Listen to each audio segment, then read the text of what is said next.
Meanwhile, a crafty seagull standing on the traffic light noticed the gingerbread man. Oh, the gingerbread? Moreover, in the middle of the road. Wait for me, gingerbread man. The seagull flew to the gingerbread man. I think you need me. If you want, I can fly you out to the middle of this road. But wouldn't you eat me?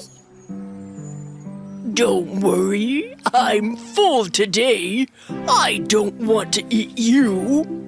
Gingerbread man trusted the seagull and jumped on him. The fisherman, the cat, the dog, and the city rat saw the gingerbread man fly away on the wings of the gull. It was impossible for them to catch him now.